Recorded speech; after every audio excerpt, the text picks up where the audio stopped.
What you are about to discover will completely change how you see the people who have hurt you, the relationships you questioned, and even the patterns you didn't realize you kept repeating.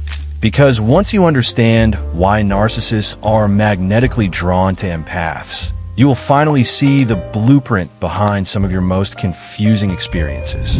And the moment this clicks, you'll never look at certain behaviors the same way again. By the end of this video, you'll understand the psychological mechanisms that make empaths the primary targets for narcissists, why these two personalities form such intense yet destructive bonds, and how to recognize the subtle signs before you get pulled into one.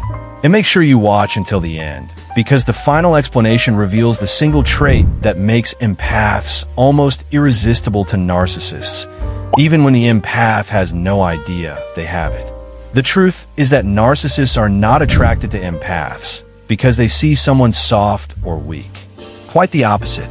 They choose empaths because empaths possess a very rare combination of emotional intelligence, deep intuition, and unconditional acceptance. These traits act like psychological hooks, and narcissists can sense them long before the empath realizes what's happening. Empaths naturally walk into a room, scanning emotional energy, reading micro-expressions, and looking for unspoken needs.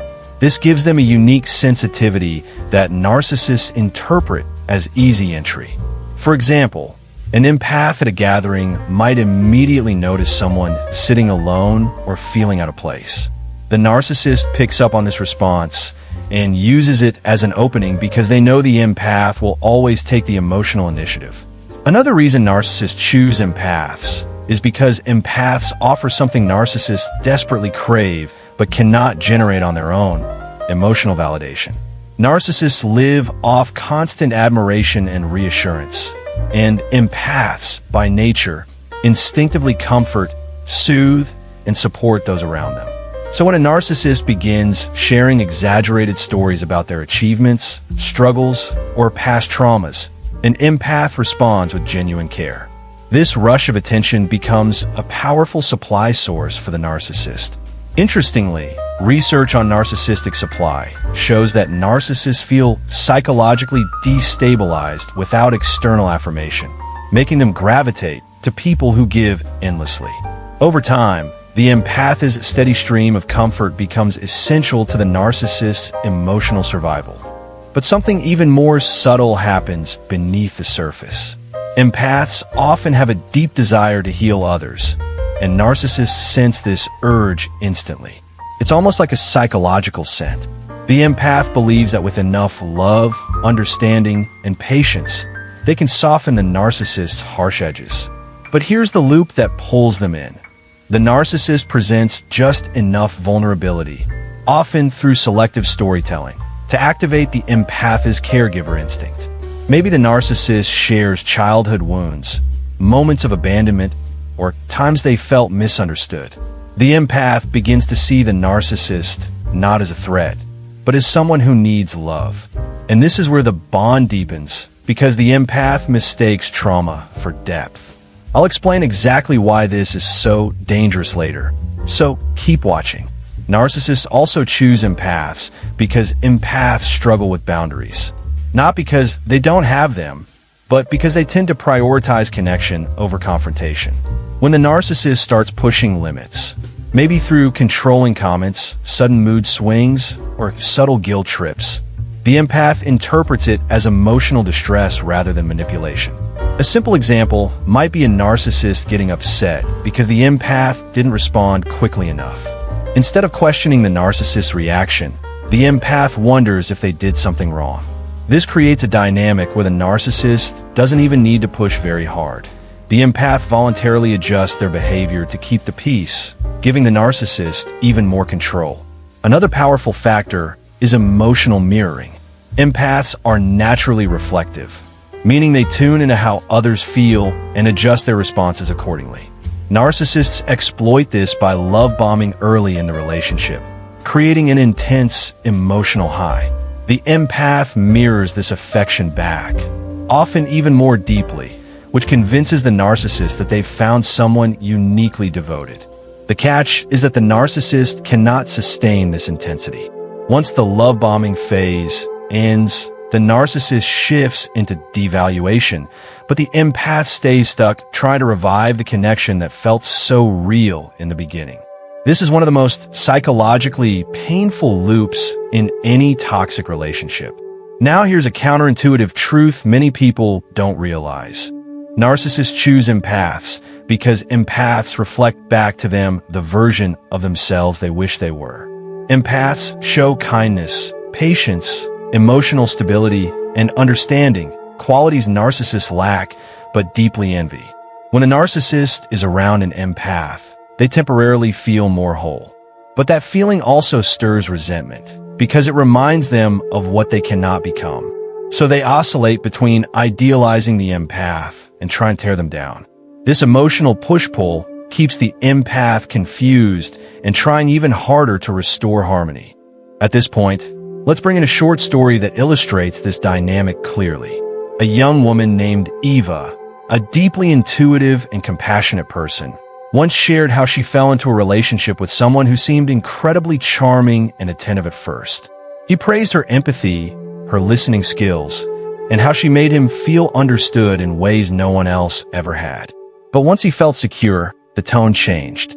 He began criticizing small things, withdrawing affection to punish her, and creating drama that left her apologizing for situations she didn't cause.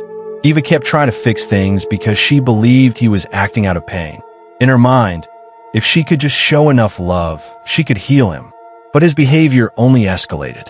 Months later, a therapist explained to her that she wasn't dealing with someone who needed healing. She was dealing with someone who saw her empathy as a tool. Her compassion was fuel, not a solution. That moment of realization changed everything for her, and eventually she was able to leave the relationship. Eva's story is a perfect example of how empathy becomes the very reason a narcissist attaches and the very reason the empath struggles to detach. A deeper psychological reason narcissists choose empaths is that empaths don't just understand emotions, they absorb them. When a narcissist feels rage, insecurity, shame, or abandonment, the empath internalizes these emotions and starts carrying them as if they were their own. This gives the narcissist relief because someone else is now holding their emotional burden. Researchers often refer to this as emotional transference, where one person unloads their emotional weight onto someone attuned enough to absorb it. Over time, the empath becomes emotionally exhausted while the narcissist becomes increasingly dependent. Another surprising reason narcissists gravitate toward empaths is that empaths often underestimate their own value. Narcissists can quickly sense when someone doesn't fully recognize their worth. This makes the empath more susceptible to manipulation because they're more likely to tolerate disrespect, minimize red flags, or offer second chances. The narcissist is highly attuned to this dynamic and uses it to maintain control. When an empath finally begins to set boundaries, the narcissist reacts sharply, testing the limits to see if the empath will retreat. And many do, at least at first. But I'll explain why this moment is actually the turning point later on. There's also the element of predictability. Empaths are consistent, loyal, and emotionally stable. Narcissists crave this predictability because it guarantees a steady supply of attention and support. Even when the narcissist behaves erratically, the empath is often the one grounding the relationship, calming arguments, and trying to restore balance. This reliability is something narcissists find incredibly useful. It gives them the freedom to act out, knowing the empath will manage the fallout. But perhaps the most critical factor is this. Empaths give meaning to narcissists. Narcissists live with a constant internal emptiness, a sense of fragmentation that they try to mask with achievements, charm, or external validation. When an empath enters their life, the narcissist temporarily feels connected, admired, and emotionally supported in ways they rarely experience. The empath becomes the emotional anchor, the stabilizer, the mirror, and the healer. And this intoxicating mix is exactly why narcissists cling so tightly and react aggressively to any sign of distance. The empath becomes the closest thing the narcissist has to emotional security, even though the narcissist ultimately destroys the very connection they depend on. Now, let's revisit that open loop I mentioned earlier, the moment when an empath mistakes trauma for depth. This happens because empaths naturally relate to emotional suffering. They're drawn to depth, meaning, and authenticity. So when a narcissist reveals selective vulnerabilities, the empath doesn't see manipulation. They see a wounded person longing for love. But narcissists don't reveal wounds as an invitation for healing. They reveal them as a strategy. The moment the empath begins trying to rescue them, the narcissist knows they've secured emotional control. This is why early trauma bonding happens so quickly and feels so intense. The empath believes they're building a deep emotional connection, when in reality, they're stepping into a psychological trap. Here's another powerful open loop before the final explanation. There's one trait that makes empaths not just appealing, but almost irresistible to narcissists. And this trait is directly linked to why empaths struggle to leave toxic relationships. I'll reveal it in a moment. Another layer to this dynamic is the empath's natural optimism. Empaths see potential in people, not just behavior. So even when the narcissist shows signs of manipulation, the empath focuses on who the narcissist could become rather than who they currently are. This hope keeps the empath emotionally invested long after the relationship has turned destructive. The narcissist uses this optimism to secure loyalty, offering occasional moments of affection or improvement just to keep the empath believing change is possible. Empaths also tend to carry old emotional wounds of their own, sometimes from childhood, sometimes from past relationships. These wounds make them vulnerable to the approval withdrawal cycle that narcissists use. When a narcissist pulls away affection, the empath unconsciously tries harder, attempting to earn back approval. This creates a dangerous loop where the empath becomes more attached precisely when they should be pulling away. Over time, the relationship becomes addictive, not because of love, but because of the psychological highs and lows that mimic reward-based conditioning. Now here it is, the trait that makes empaths almost irresistible to narcissists. Empaths see people's inner goodness far more clearly than the people themselves. This ability to sense potential, to perceive who someone could be at their best, makes the narcissist feel seen in a way no one else does. But instead of growing into that potential, the narcissist becomes dependent on the feeling of being idealized.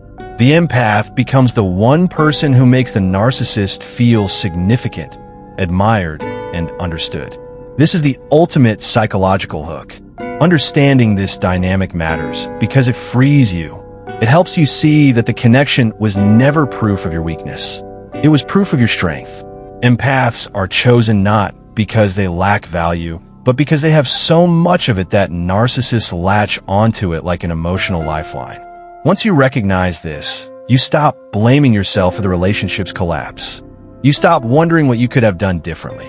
And you start seeing the truth. The very qualities that made you a target are the same qualities that will help you heal, grow, and create relationships where your empathy is cherished, not exploited. If you found this eye-opening and want more insights into human psychology and emotional mastery, make sure you like this video, share it with someone who needs it, and subscribe for more powerful content.